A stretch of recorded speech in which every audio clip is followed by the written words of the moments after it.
Bill, आपका स्वागत है और मुझे खुशी हुई। वैसे इस बार हमारे मिलने में शायद बहुत बड़ा गैप हो गया। G20 की पहले हमारी काफ़ी बातें हुई थी और आपने देखा होगा कि G20 एक प्रकार से काफ़ी दाएं बाएं चल रहा था। अब पूरी तरह उसका जिस हेतु से G20 का जन्म हुआ उस पर हम एक मेन स्ट्रीम में ले पाए हैं और शायद आप भी अनुभव करते होंगे। Well, the G20 is way more inclusive, and so it was fantastic to see that India, in hosting it, really raised things like digital innovation and how this South-South collaboration can be far more than just the dialogue with the North. It can actually be a system that improves health. And, you know, our foundation is so excited about the positive results that you've achieved here in India, that we'll be a partner in trying to take that into many other countries. आपकी बात सही है। जब मैं Indonesia में भी G20 में गया था तो दुनिया के सभी देशों की क्यूरियोसिटी ये थी कि आपने ये डिजिटल रिवॉल्यूशन कैसे लाया है। और तब मैं उनको समझाता था, एक तो मैंने इस टेक्नोलॉजी को डेमोक्रेटाइज कर दिया है, ये किसी की मोनोपोली नहीं रहेगी, ये जनता का होगा, जनता के द्वारा होगा और जनता में जो भी उभरती हुई टैलेंट इसमें वैल्यू एडिशन करेगी वो करती चलेगी, ताकि कॉमन मैन को भी टेक्नोलॉजी पर विश्वास पैदा होना चाहिए। जैसे 10 डॉक्टर होते हैं, सब MBBS होते हैं, लेकिन एक डॉक्टर के पास ज्यादा लोग जाते हैं क्योंकि उसका भरोसा बन गया है। In areas like digital government, India is not only adapting technology, but it's actually leading the way. What are some of the things you're excited about? Health, agriculture and education. मैंने जो आरोग्य मंदिर बना है, 2 लाख आरोग्य मंदिर, आयुष्मान आरोग्य मंदिर विलेजेस में, ये जो मेरे हेल्थ सेंटर है उनको मैं डायरेक्टली मॉडर्न टेक्नोलॉजी से बेस्ट हॉस्पिटल के साथ उनको जोड़ देता हूँ। पहले शुरू में उनको लगता था कि डॉक्टर तो है नहीं, मुझे देखे बिना कैसे बताता है, लेकिन बाद में उनको समझ आया कि टेक्नोलॉजिकल इंस्ट्रूमेंट और सैकड़ों किलोमीटर दूर बैठा हुआ डॉक्टर भी उनको सही डायग्नोसिस कर रहा है, सही एडवाइस कर रहा है। तो लोगों का कॉन्फिडेंस बढ़ रहा है। जितना बड़ी हॉस्पिटल में होता है उतना ही छोटे आरोग्य मंदिर में हो रहा है। तो ये डिजिटल प्लेटफॉर्म की कमाल है। और दूसरी पर एजुकेशन, मैं बच्चों को बेस्ट एजुकेशन पहुंचाना चाहता हूँ।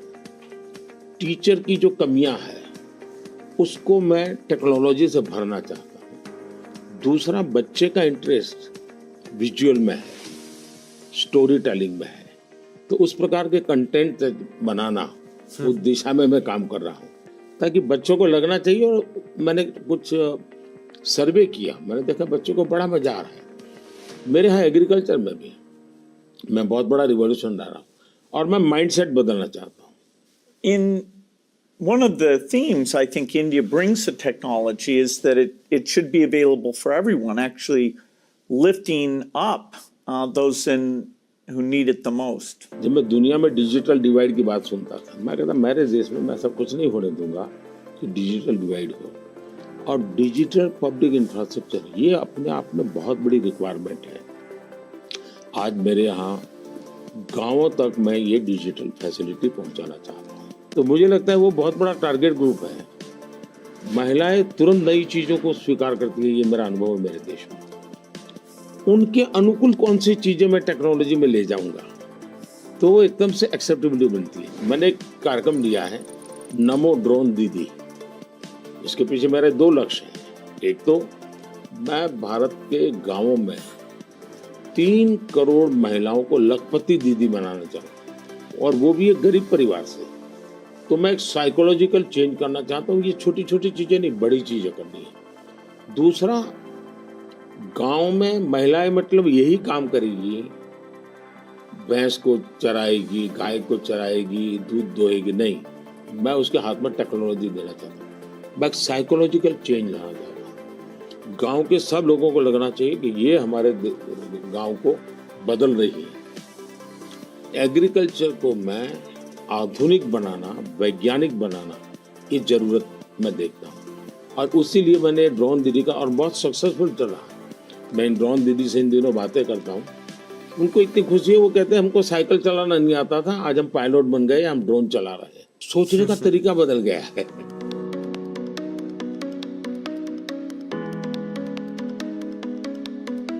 मैंने अफ्रीकन कंट्रीज के बहुत से लोगों से बात की। मैंने उनको कहा कि मैं इसमें आपकी मदद करने को तैयार हूँ, क्योंकि ये सबको समान अवसर देता है और डेमोक्रेटाइज, ये उसका मेन पॉइंट है, उसको नहीं छोड़ सकते आप। अब आपने देखा होगा कोविड में दुनिया सर्टिफिकेट नहीं दे पा रही थी। मेरे यहाँ मुझे वैक्सीन लेना है तो मैं कोविन ऐप पर जाकर के कितने डिस्टेंस पर मुझे मिलेगा, कौन सा टाइम स्लॉट मिलेगा, और मेरा सर्टिफिकेट भी मुझे within fraction of second मिल जाता था। और कोविन मैंने ओपन सोर्स कर दिया था, कोई भी उसका उपयोग कर सकता है। तो ये मेरा होगा, उसका कारण डिजिटली बहुत लाभ हुआ है मेरे देश में। और हम शायद जो इंडस्ट्रियल रिवॉल्यूशंस हुए, फर्स्ट सेकंड, हम पीछे रह गए क्योंकि हम गुलाम थे। ये चौथा जो इंडस्ट्रियल रिवॉल्यूशन है, जिसमें डिजिटल एलिमेंट सबसे बड़ा है, और भारत इसमें बहुत कुछ प्राप्त कर लेगा, ऐसा मेरा विश्वास है। Yeah, I think the key point is that the digital infrastructure just keeps richer. You know, a lot of people know about the identity system and the digital payment systems, and that the government, by taking virtually all the government payment programs now and digitizing those, that alone saved a lot of money, and it created access on a more equal basis. But now as you're moving into the different areas, advice for farmers, registering their land, tutoring for kids, and the health records, connecting all of those, that's kind of a second phase. And we're just at the beginning now of the third phase, where these advances in artificial intelligence will come on top of that and make the value even better. आपने सही कहा, AI का महत्व बहुत है। और मैं तो कभी कभी मजाक में कहता हूँ, हमारे देश में माँ को आई बोलते हैं, माता को बहुत से राज्यों में भाषा बोलते हैं आई। अब मैं कहता हूँ हमारे यहाँ बच्चा पैदा होता है तो आई भी बोलता है, AI भी बोलता है। वो इतना एडवांस हो गया है। अब देखिए मैं कैसे उपयोग करता हूँ, मैं आपको बताऊँ, जिसको देखकर आपको भी खुशी होगी कि कॉमन मैन कैसे AI का उपयोग कर सकता है। जैसे मैंने G20 में AI का बहुत उपयोग किया। मेरे पूरे G20 का परिसर था, उसमें पूरा का पूरा AI का उपयोग करके सारे इंटरप्रिटेशन की व्यवस्था मैंने AI से की। मैंने मेरे सभी ड्राइवर्स को मोबाइल फ़ोन पर ऐप डाउनलोड करवा दिया, उसके साथ बैठे हुए गेस्ट उनको करवा दिया। मान लीजिए वो फ्रेंच भाषा जानते हैं तो ड्राइवर के पास ऐप में फ्रेंच की व्यवस्था थी, वो ड्राइवर के साथ फ्रेंच में बोलते थे, ड्राइवर अपनी लैंग्वेज में सुनता था, ड्राइवर अपनी लैंग्वेज में जवाब देता था। यानी ड्राइवर के साथ कम्युनिकेशन किसी भी लैंग्वेज में वो कर सकते थे। मैंने अभी एक प्रयोग किया, मैं काशी तमिल संगमम में कार्यक्रम करता हूँ, तो काशी में तमिलनाडु के लोग आए हुए थे, तमिल भाषा मैं बोल नहीं सकता हूँ, तो मैंने AI का उपयोग किया। मैं हिंदी में बोला और सबने मेरा भाषण तमिल में सुना AI के द्वारा। उसी I am using my NaMo app, और मैं AI का बड़ा उपयोग करता हूँ और मेरे लिए पूरे देश में बहुत काम आता है। ये मेरा फोटो बूथ है। अब आप सेल्फी ले लीजिए इस पर, take the selfie. Okay. Yes. Wow. So you can see. Wow. Not only this, since last 20 years, मेरे साथ आपके जितने भी फोटो होंगे, जितने भी मेरी फोटो होंगे 20 साल की, सारे इस पर आ जाएंगे। कभी और किसी पब्लिक फंक्शन में मान लीजिए आपका एक 1/10 पार्ट दिख रहा है, तो वो फोटो में भी अगर मैं दिखता हूँ और आपका 1/10 भी दिखता है, वो भी उसको वो रिकग्नाइज करके ले आता है। तो आज टेक्नोलॉजी का कैसे उपयोग हो सकता है, और मैं मानता हूँ कि इस प्रकार के प्रयोग हमें वैल्यू एडिशन करते हैं। अब पहले क्या होता था, मैं कहीं जाता था, कोई फोटो मांगता था, देते थे।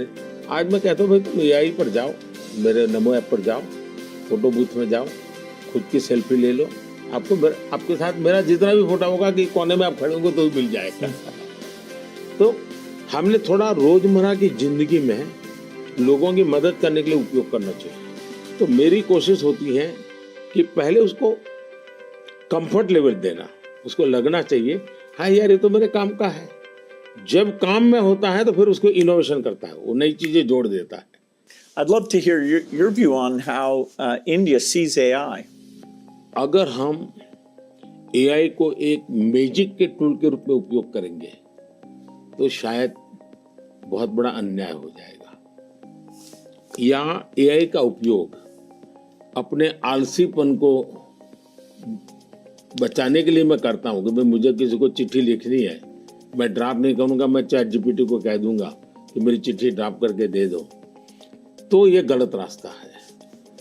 मुझे तो ChatGPT के साथ कंपटीशन करना चाहिए, मैंने उसके साथ लड़ाई लड़नी चाहिए कि नहीं तुम ठीक नहीं कर रहे हो, तुम ये शब्द की जगह ये क्यों नहीं लाए। तो मैं AI से आगे जाने की कोशिश करूँ।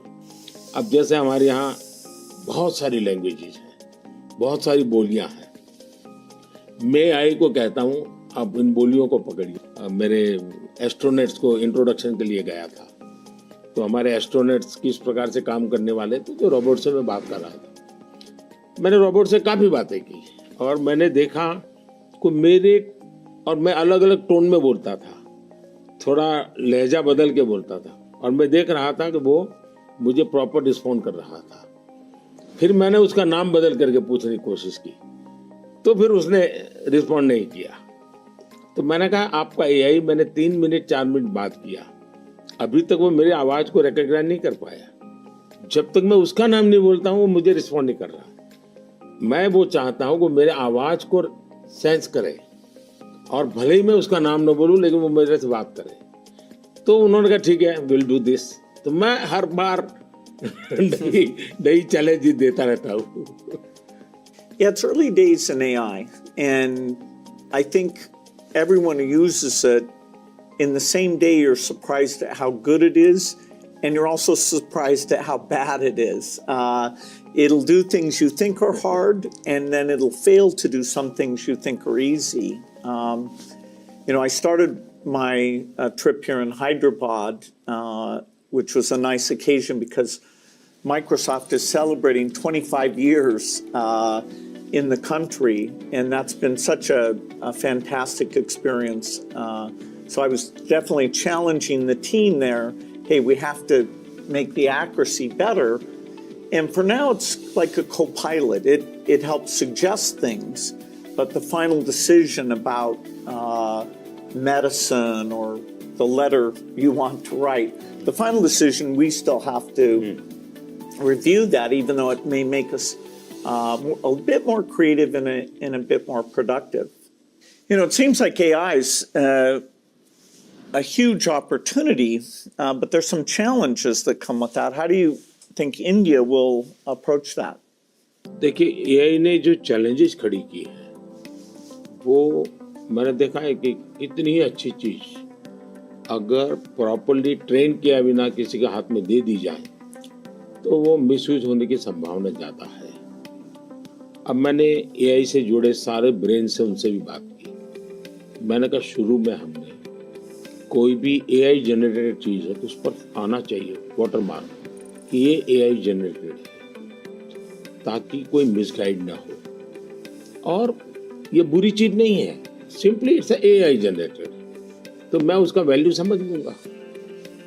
डीप फेक भारत जैसे डेमोक्रेटिक कंट्रीज में और इतनी विशाल कंट्री में कोई एक डीप फेक में कुछ भी चीज़ डाल दे, जैसे मेरे ही वॉइस में कुछ ऐसी गंदी चीज़ डाल दे तो शुरू में तो लोग मान जाएंगे, तो बहुत बड़ी आग लग जाएगी। तो ये जरूरी है कि डीप फेक AI जनरेटेड और ये सोर्स है ये आज शुरू के दिनों में, आगे चल करके क्या होगा जरूरत नहीं पड़ेगी शायद, लेकिन ये हमने कुछ डूज एंड डोंट्स उस पर सीरियसली सोचना पड़ेगा। उसी प्रकार से मैं एआई से पहले काम वो लूं जिसकी मेरी महारत हो और मैं थक गया हूं सो जाऊं वो कर लेगा, तो वो ठीक नहीं है। जैसे हम कह देते कि भाई तुम 5 बजे उसको फोन लगा देना, तो यही कर देगा। या मैं कह दूंगा कि मेरा वो गाना मुझे सुना दो, तो कर देगा। तो मुझे पता होना चाहिए ना कि भाई मुझे इस समय किस गाने को सुनने की जरूरत है, मेरे लिए क्या रिक्वायरमेंट है। अगर मैं ये ना करता, मेरे से टूल का ही उपयोग करने के लिए खेल खेलता रहूं, तो शायद मैं वैल्यूएशन नहीं कर पाऊंगा, टाइम पास कर लूंगा। In the AI world, data is so important, and yet, people have concerns, privacy concerns. How do we strike the balance there? Data एक बहुत बड़ा इश्यू बना हुआ है, हमने उसकी सिक्योरिटी भी देखनी चाहिए। भारत ने कानूनी व्यवस्था तो की है, लेकिन लोगों को भी अवेयर करना पड़ेगा। अब जैसे मैंने आज हमारे देश में यूनिवर्सिटीज वगैरह सारे सर्टिफिकेट क्लाउड में रखवा देता हूँ, ताकि खर्चा भी बचता है और जो भी रिक्वायरमेंट मिल जाती है। मेरे यहाँ कंप्लायंसेस की ज़रूरत होती थी, मेरे सारे कंप्लायंसेस की कोई ज़रूरत नहीं है। आप अपना डेटा एक क्लाउड पर डाल दीजिए, मुझे आपका आइडेंटिटी दीजिए, मुझे जो ज़रूरत है मैं उसमें से ले लूँगा। तो मैं नागरिकों का ईज ऑफ लिविंग के लिए टेक्नोलॉजी का बहुत उपयोग कर रहा हूँ। सर्विसेज के लिए पहले करता था, अब मैं ईज ऑफ लिविंग के लिए कर रहा हूँ। Yeah, data is definitely, it's going to be very exciting that we'll be able to preserve privacy and still learn a lot from the data. Like which crop should you plant? If we get all the data from the farmers without their names, so we don't invade their privacy, but giving better farmer advice, or seeing here in India, the top 10% of teachers are so good, and saying, okay, what are they doing, and how do we spread that to the other people? Or even if there's some new nutrition approach, sometimes it works and sometimes not. And so because you have the medical record, the ability to kind of track and say, okay, this is working very well, or this isn't, we can be a lot smarter without threatening individual privacy. मैं इसको दो तरह, एक हमें common man को भी quality data के लिए ट्रेन करना पड़ेगा। हमारे डेटा में क्वालिटी होनी चाहिए, क्लैरिटी होनी चाहिए। दूसरा, डेटा ओनर को मालूम होना चाहिए कि जो मेरे से डेटा मांग रहा है वो किस काम के लिए मांग रहा है। अगर वो उसके साथ एग्रीमेंट करके उसमें से कमाई करना चाहता है तो उसको अलाउ करना चाहिए कि और पहला, उसको प्रायोरिटी रिसर्च के लिए होनी चाहिए। रिसर्च के डेटा की वैल्यू ज़्यादा ना हो, ताकि वरना रिसर्च बहुत महंगा हो जाएगा। और रिसर्च करने वाले इंस्टीट्यूट ने भी उसको एश्योरेंस देना चाहिए कि तेरे डेटा का मैं जो उपयोग कर रहा हूँ वो इसी काम के लिए होगा, ये ग्लोबल गुड के लिए है, कॉमन मैन के गुड के लिए। तो मैं मानता हूँ दुनिया में कोई भी व्यक्ति इनकार नहीं करेगा। I think it's interesting that some of these digital systems create efficiency by getting rid of the middleman, and that's super beneficial. मैं तो कभी-कभी कहता हूँ कि मैं ऐसी सरकार चलाना चाहता हूँ, एज फार एज मध्यम वर्गीय जो वर्ग है उसकी जिंदगी से सरकार बाहर निकल जाए, उसकी जिंदगी में सरकार की कोई जरूरत ही ना हो। जो गरीब है जिसको सरकार की जरूरत है वहाँ सरकार भरपूर हो, लेकिन जिसको कोई जरूरत नहीं, बिना कारण सरकार जाकर के उसको कोई ये लाओ वो लाओ, ये करो वो करो करती रहती है, तो वो बंद हो जाएगा।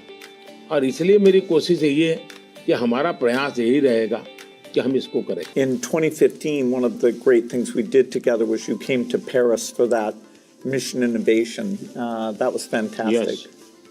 क्लाइमेट के संबंध में हम दोनों के विचार एक ही प्रकार के हैं और आपने बहुत सक्रियता से भूमिका भी अदा की। तो उस समय ओबामा, आप, मैं और फ्रांस के प्रेसिडेंट हम मिले थे और तब हम लोगों ने डिटेल में चर्चा की थी हम इसको वे फॉरवर्ड कैसे ले जाएं।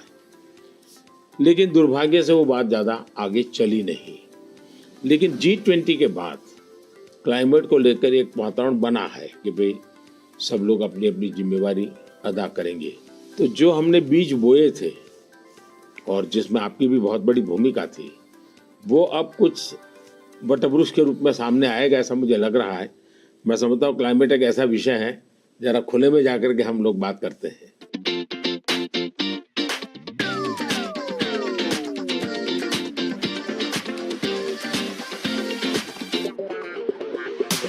If you're ever coming to the United States, I'd love to have you come to Seattle. I'll be happy to come. No, fantastic. Please, Come over yeah. here. Yeah. Is it okay? Huh? हाँ।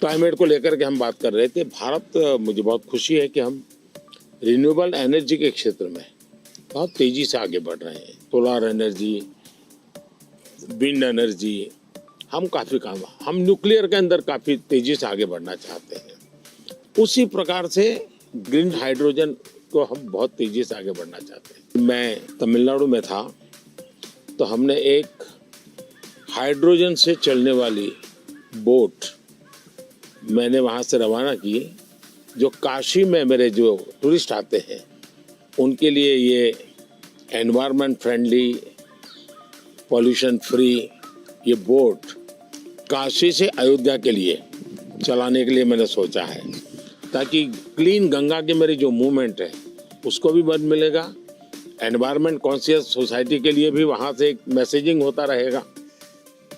Well, India brings to the climate change a rich history of caring about the environment. How do you see connecting those? हमारे यहाँ reuse, recycle ये हमारे nature में है।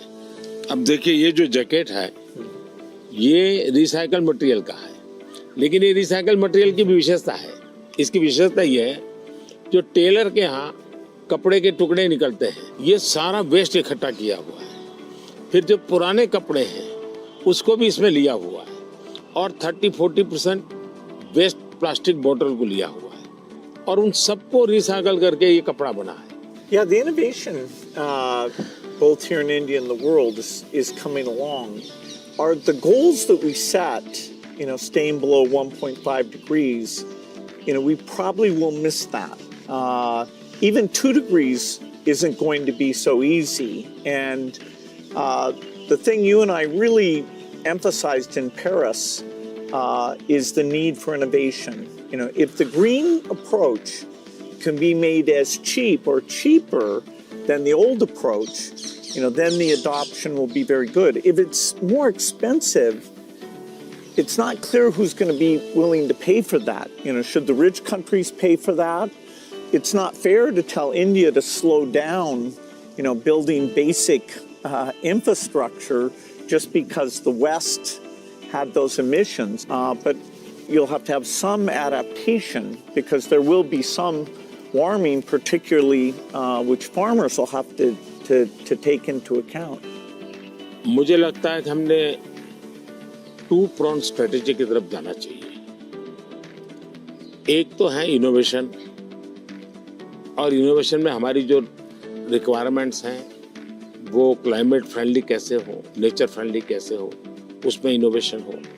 भारत ने अभी अपने इस बजट में 1 लाख करोड़ रुपए का कॉर्पस फंड बनाया है, और यंग जनरेशन को हमने कहा है कि आप इनोवेशंस के लिए आइए। 50 साल तक इंटरेस्ट फ्री लोन हम देंगे और आप इनोवेशन कीजिए। 1 लाख करोड़ रुपए का जो अपकमिंग टेक्नोलॉजीज है, फ्यूचरिस्टिक टेक्नोलॉजी है, उस पर आप रिसर्च करिए, इनोवेशन कीजिए। तो मैं एक तरफ उनको प्रोत्साहित करूँ, लेकिन दूसरी एक बात है जिसको गंभीरता से ले, और ये वो लाइफस्टाइल, और इसलिए मैंने मिशन लाइफ शुरू किया है। और मैं जब लाइफ कहता हूँ तब लाइफस्टाइल फॉर एनवायरनमेंट, क्योंकि हमारी रोजमर्रा की जिंदगी में अगर हम क्लाइमेट फ्रेंडली लाइफस्टाइल स्वीकार नहीं करते, प्रो नेचर हम जीवन नहीं जीते हैं, तो हम बाहरी कितने ही प्रयास क्यों न करें, हम नए नए इनोवेशन करेंगे, नई नई चीजें जोड़ते जाएंगे, हम अपनी जिंदगी को ऐसी कैसे बनाए। अब हमारी मुसीबत क्या है, हमारा प्रगति का आंक क्या, तो भाई कौन सा देश कितना स्टील उपयोग करता है, कौन सा देश पर कैपिटल कितना एनर्जी कंज्यूम करता है, उसके आधार पर उस देश की इकोनॉमी में जा। अगर ये पैरामीटर रहेंगे तो फिर वो इलेक्ट्रिसिटी कंज्यूम करने के लिए कोशिश करेगा, स्टील कंजम्पशन की कोशिश करेगा, फिर स्टील उत्पादन के लिए लगेगा तो स्टील उत्पादन में कार्बन का प्रॉब्लम करेगा। मतलब हमने हमारी सोचने के तरीकों बदलना पड़ेगा। जब सोचने के हमारे पैरामीटर, जिंदगी के पैरामीटर, प्रगति के पैरामीटर हमने क्लाइमेट फ्रेंडली बनाने चाहिए। आज हमारे प्रगति के सारे पैरामीटर एंटी क्लाइमेट है। बिजली कंजम्पशन के आधार पर प्रगति नापी जाती है, स्टील कंजम्पशन के आधार पर प्रगति नापी जाती है। Yeah, I've been interested in your discussions about green GDP. Update me on your thinking. मैं तो कहता हूँ दुनिया को ग्रीन जीडीपी के कंसेप्ट को डेवलप करना चाहिए कि भाई तुम्हारी टोटल जीडीपी में ग्रीन जीडीपी कितनी है, टोटल रोजगार में ग्रीन रोजगार कितने हैं। हम एक नया आखिर टर्मिनोलॉजी बदलनी चाहिए दुनिया की। तो मैं समझता हूँ कि समस्या का समाधान हो सकता है, लेकिन अगर मैं कहूँगा मैं तो जितना उपयोग करता हूँ करूँगा, मैं तो इतनी बिजली उपयोग करूँगा, मैं इतना पानी बर्बाद करूँगा, मैं ये करूँगा। Now, getting consumers involved in this, where they prefer the product that's the clean product when they're buying a car, when they're buying any product, and changing their food consumption. You know, even if they don't go all the way to be a vegetarian, they can eat less beef and more chicken, or less chicken and more fish. You know, they can moderate quite a bit, and you know, we know that also has some health benefit as well. Not only that, मैं तो कहता हूँ vegetarian में भी सोचने की improvement जरूरी है। वेजिटेरियन में जैसे मिलेट, मैं यूएन के साथ मिलकर के मिलेट ईयर मनाया। मिलेट का फायदा यह है कि एक तो बिल्कुल बंजर भूमि में मिलेट पैदा होता है, मिनिमम पानी चाहिए, कोई फर्टिलाइजर नहीं चाहिए, और ये सबसे उत्तम प्रकार का फूड है, ये सुपर फूड है। अगर हम मिलेट को प्रमोट करते हैं तो वेजिटेरियन होने के बावजूद भी बहुत सी चीजें हैं जो ज्यादा नुकसान करने वाली है, उसमें भी अगर मिलेट पर शिफ्ट करते हैं तो बहुत फायदा हो सकता है। Yeah, when I was in Odisha, they were talking about how millet had been popular a long time ago, and then it came out of favor, and now there's a joint program with the foundation and the government. It's coming back up, and they even took me to some shops where the women were there showing these very nutritious, and actually they tasted good to me, millet crops. So that's a good message मैं for the देख रहा world. हूँ जी, millet में इतना बढ़िया production आना शुरू हो गया, अच्छी अच्छी कंपनियां मिलेट प्रोडक्ट में आ गई, और एक प्रकार से उसका वैल्यू एडिशन हो गया। मैं और कॉमन अब फैशन हो गई। हमारे यहाँ 5 स्टार होटल में जाइए तो मिलेट का मेनू अलग देते हैं, नॉर्मल वेजिटेरियन फूड का मेनू अलग देते हैं, और ज्यादा तो लोग मिलेट मेनू और उसके कारण मेरे छोटे किसान की इनकम भी बढ़ी है और पानी बहुत बचत हो रही है, तो बहुत बड़ा फायदा होने लगा है। Well, during the pandemic, you know, it was fantastic that the vaccines got invented, and India made a lot of those. Sadly, in many countries, the fear of vaccination and even rumors about vaccines became a big problem. And you had actually very little of that here in India. So I'm curious, how did you manage the communication, and why do you think it came out better here? बहुत ही बढ़िया सवाल आपने पूछा है। एक तो मैंने virus के खिलाफ ये लड़ाई जो है ये हम सबकी है, ये लोगों को प्रशिक्षित करने पर बल दिया। ये वायरस वर्सेस गवर्नमेंट नहीं है, ये लाइफ वर्सेस वायरस की लड़ाई है। ये पहली मेरी फिलॉसफी थी। दूसरा, मैं डे 1 से कम्युनिकेट करने लगा सबसे डायरेक्ट, मेरे देश के लोगों से बात। मैं खुद सारे प्रोटोकॉल पब्लिकली फॉलो करने लगा, सब चीजें पब्लिकली मैं उदाहरण के रूप में जाने लगा लोगों के सामने। फिर मैंने कहा भाई ताली बजाओ, थाली बजाओ, दिया जलाओ। हमारे देश में इसकी बड़ी मजाक करने के प्रयास हुआ, लेकिन मुझे लोगों को विश्वास में लेना था कि भाई हमें ये लड़ाई साथ लड़नी है। जब ये विश्वास बन गया कि हमें अपनी जिंदगी बचानी है और औरों की जिंदगी बचे इसमें मदद करनी है। तो एक प्रकार से मास मूवमेंट बन गया और उसके कारण मुझे बाद में जो भी चीज कहता था देशवासियों को वो मुझे मदद करते। फिर मुझे क्वेश्चन नहीं करते थे कि मास्क लगाना चाहिए कि नहीं लगाना चाहिए, उनको लगता था। और लोग भी एक दूसरे को कहते थे मास्क लगाओ। तो ये जन आंदोलन बन गया। एंड डेमोक्रेटिक वे में डंडे से काम नहीं होता है। आप लोगों को एजुकेट कीजिए, उनको कन्विंस कीजिए और उनको साथ लेकर के चलिए। ये मेरा बहुत बड़ा अभियान रहा और उसके कारण मुझे वैक्सीन में बहुत बड़ी सभा, किसी ने मुझे रोका नहीं। आर्थिक रूप से मुझे बहुत बड़ा बोझ आया क्योंकि मुझे वैक्सीन बनाने में रिसर्च करनी थी। फिर विश्वास दिलाना था कि यही वैक्सीन चलेगी, तो मैं खुद सबसे पहले वैक्सीन लेने लगा। और मेरी 95 एज की मेरी माँ थी उस समय, मेरी माँ ने भी पब्लिकली वैक्सीन लिया। तो मैंने उदाहरण करके दिखाया तो लोगों को भरोसा पड़ा कि भाई ये जिंदगी बचा सकती है। आने वाले दिनों में मैं सर्वाइकल कैंसर को लेकर के, खास करके बच्चियों के लेकर, मैं भारत में इस बार बजट में हमारी जो साइंटिस्ट हैं उनको बजट देना चाहता हूँ और मैं उनको कहना चाहता हूँ इसमें भी आप लोकल रिसर्च कीजिए, वैक्सीन बनाइए और बहुत ही कम पैसों में मैं मेरे देश की सभी बच्चियों का वैक्सीनेशन करूं और किसी भी बच्ची को कैंसर की संभावना ही न रहे वो स्थिति पैदा करूं। उस दिशा में इन दिनों में काम कर रहा हूं। जब मेरी नई सरकार बनेगी तो मैं सबसे पहले उस दिशा में काफी पैसे रिसर्च में लगाना चाहता हूं ताकि मेरी बच्चियों की जिंदगी बचे। मैं एक इंटरेस्टिंग बात बताना चाहता हूँ। सरदार वल्लभ भाई पटेल 1930 के आसपास अहमदाबाद म्युनिसिपल कॉरपोरेशन, उस समय नगर पालिका होती थी, उसके मेयर थे और उस समय एक एपिडेमिक की स्थिति पैदा हुई। वैक्सीनेशन करवाना था। कुछ लोगों ने रिलीजियस कारणों से उस समय वैक्सीन लेने से मना कर दिया, रेजिस्ट किया। तो सरदार वल्लभ भाई पटेल ने बड़ा कड़ाई की और कंपल्सन किया कि भाई मुझे सारे की जिंदगी बचानी है।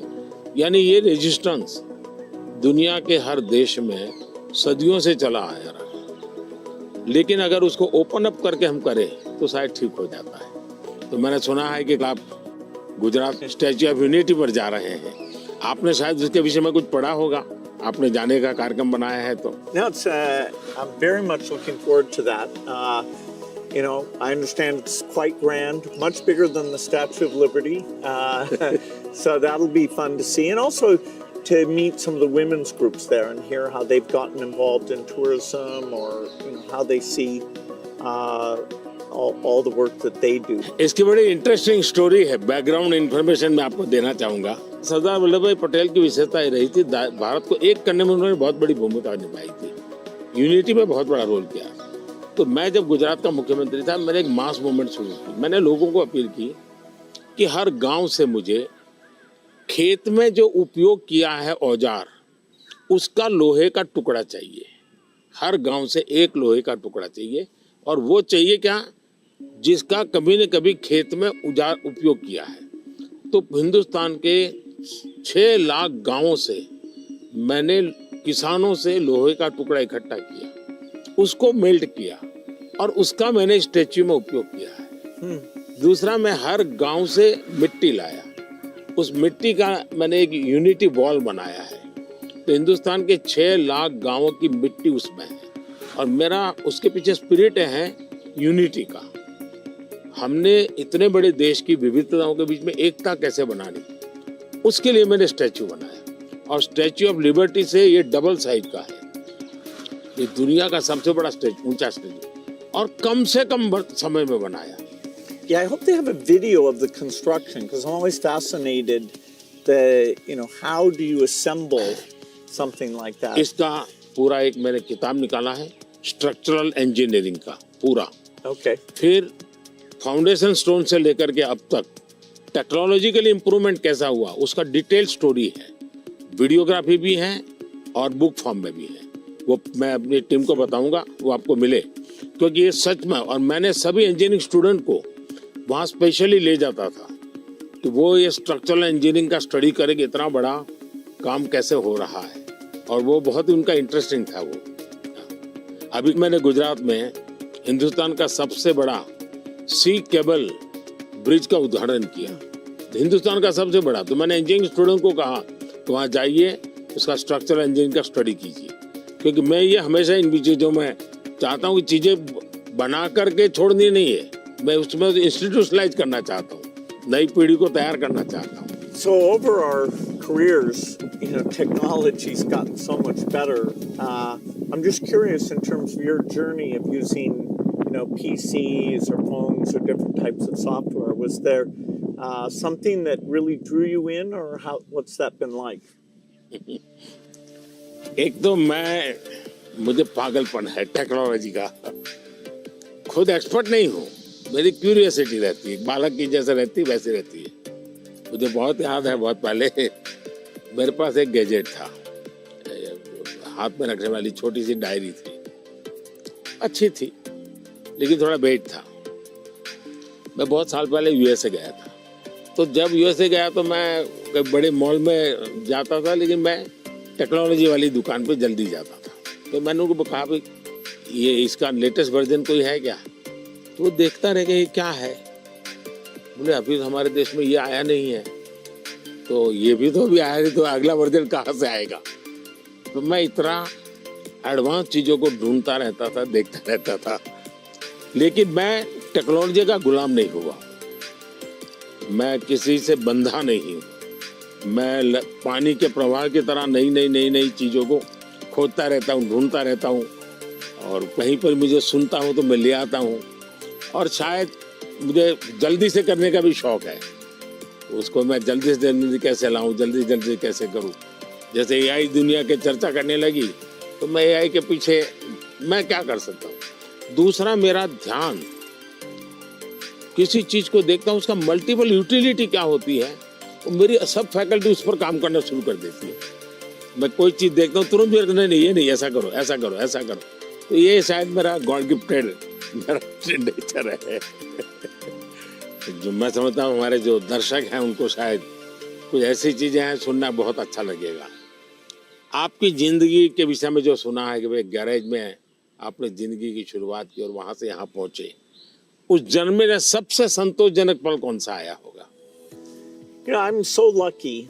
I was born at a time when the chip miracle happened. I got a very good education. I have kind of an optimistic view, so dropping out of school to take risk didn't seem that dangerous to me. I have to say, though, the most exciting thing is when you see people using the technology. When you go into a classroom and you see people using it. In a certain sense, I always wanted software for my own curiosity, and that I could take courses online and all that, and to see that other people, not only does it work for them, but it's kind of empowering them. That's been very gratifying. We still have a lot of limitations, but in that event with all the Microsoft India employees was kind of a milestone to see, okay, what had been a dream now was a group of brilliant people taking it to the next level. कौन सी किताब होगी जिसने आपको बहुत प्रभावित किया होगा? Well, I think the one, and people are going to read one, is Steven Pinker wrote one called The Better Angels of Our Nature. If you learn about the world, you see all the shortcomings. Children are still dying. And it can actually, the more you learn, it can seem very bleak. But the truth is, we have made incredible progress. More children are surviving. And so we have to both be upset that it's not good enough, but also understand that incredible progress. And so I thought that book really captures that duality in a brilliant, brilliant way. One question I've always wanted to ask you is, you're one of the hardest working people ever, but I'm just curious, when you do want to relax, do you have a game or something that helps you to take time off? मेरे यहाँ relaxation auto pilot है, और वो मेरे जिंदगी को मिली हुई एक स्पिरिचुअल प्रसादी है मेरे गुरुजनों से, जो मुझे बहुत बड़ी ऊर्जा देती है। काम ज़्यादा कर सकता हूँ, करता हूँ, वो मेरा कोई फिजिकल एनर्जी के कारण है ऐसा मुझे नहीं लगता है, मेरे कमिटमेंट के कारण है। मेरे मन में हमेशा एक इमोशनल अटैचमेंट है कि जो मिशन मेरे सामने है मैं उसको जीता हूँ, मैं मिशन के लिए जुड़ जाता हूँ, जो इसलिए मुझे और कुछ दिखता नहीं है। तो एक तो ये वो कारण है। दूसरा, मेरा शरीर का ट्रेनिंग ऐसा हो गया, I can say body training. जैसे मेरी बहुत कम नींद है, मैं लेट नाइट तक काम कर सकता हूँ, मैं आज भी बहुत जल्दी उठ जाता हूँ और मैं हमेशा फ्रेश रहता हूँ। और ये कारण था मेरा, जब एक कालखंड था जब मेरा हिमालयन लाइफ था, तो उसमें एक हमारी परंपरा रहती थी, जो संन्यास्त परंपरा में ब्रह्म मुहूर्त में स्नान करना, तो करीब वो 3:20 3:40 के बीच में होता है सुबह मॉर्निंग में। तो मैं उन चीज़ों से बड़ा आदी बना हुआ था, तो मेरा बॉडी एक प्रकार से ट्रेंड हो चुका है और इसलिए मुझे रिलैक्स करने के लिए कुछ एक्स्ट्रा किसी चीज़ की ज़रूरत नहीं पड़ती।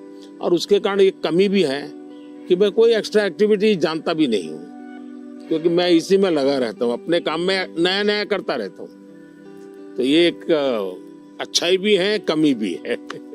Well, we've had fantastic partnership working together, and I see many opportunities to do even more. So look forward to talking again, whether it's the next time I'm here or hopefully I'll see you in Seattle sometime. मुझे बहुत अच्छा लगा और कई विषयों पर ऐसे गप्पे मारने का मौका मिला। वैसे भी जब भी मैं आपके साथ मिला हूँ, मैंने आपका काफ़ी समय भी लिया है हमेशा, क्योंकि आप पूरी दुनिया घूमते हैं, आपके मन में गरीबों के लिए कुछ करना, न्यूट्रिशन में कुछ करना, एजुकेशन में कुछ करना, हेल्थ में करना, ये मैंने फील किया है कि आप मन से कमिटेड हैं। तो मुझे हमेशा लगता है कि आपके पास नए विचार होते हैं, नए, और आज भी आप नए विचारों के लिए उत्साहित होते हैं। आप आराम से जिंदगी गुजारना नहीं चाहते, तो इसलिए मुझे हमेशा आपके साथ बात करना अच्छा लगा है और मुझे हमेशा कुछ न कुछ जानने को मिला है, सीखने को मिला है। और मैं सोच भी नहीं सकता हूँ कि आपका राजनीति से कोई लेना देना नहीं है, मैं पूरी तरह राजनीति में डूबा हुआ व्यक्ति हूँ, लेकिन हमारे बीच में ऐसी वेवलेंथ है कि हम दोनों अगर साल में 4-6 बार नहीं मिलते तो कभी महसूस होती है। लेकिन आज आए, आप समय निकाला, मुझे बहुत अच्छा लगा, मैं आपका बहुत आभारी हूँ। Thank you sir, thank you sir, thank you, thank you.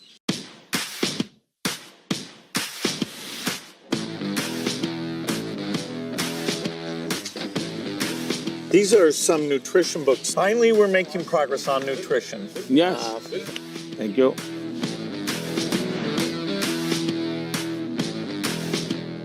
Tamil Nadu में टूटीकोटी, वहाँ पर ये मोती बनाते हैं और एक प्रकार से पर्ल सिटी के रूप में जाना जाता है। बहुत बड़ा काम वहाँ के फिशरमैन करते हैं। मैं गया था, मैंने सोचा आज आपको ये दिखाऊंगा भी और आपके लिए ले जाऊंगा। Very generous. Thanks so much. Bharat में वैसे टेराकोटा एक बहुत पुरानी परंपरा है, लेकिन ये तमिलनाडु का आर्ट है। ये बहुत पॉपुलर होता है, मंदिरों में रहता है, घरों में भी रहता है, पूजा के लिए भी इसी प्रकार की विशेष चीज़ें बनाते हैं वहाँ। ये हैं पश्मीना स्क्राफ्ट है और ये हमारे यहाँ बहुत ही पॉपुलर है कश्मीर में।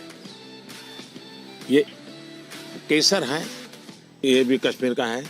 सारा किसानों का ये पूरा वैल्यू एडिशन होता है और बहुत ग्लोबली एक्सपोर्ट होता है। ये हमारे यहाँ वोकल फॉर लोकल मेरा एक मूवमेंट चल रहा है और दूसरा मेरा 1 डिस्ट्रिक्ट 1 प्रोडक्ट को मैं बहुत प्रमोट कर रहा हूँ। मैं कहीं भी विदेश जाता हूँ, मेहमानों को कुछ देना है तो किसी डिस्ट्रिक्ट के लेकर जाए, उस डिस्ट्रिक्ट के लोग प्राउड फील करते हैं। ये दार्जिलिंग चाय है, ये नीलगिरी चाय, और मैंने देखा आपने चाय पे चर्चा की। That was fun. Yeah. और ये सारी 1 डिस्ट्रिक्ट 1 प्रोडक्ट में बहुत ही पॉपुलर हो रहा है आजकल। तो मैं चाहूँगा ये सब आपको, मेरी यादें आपके साथ रहें। Yeah, you're very generous. I look forward to that. It'll remind me of Thank you. our time together. Thank you. Thank you.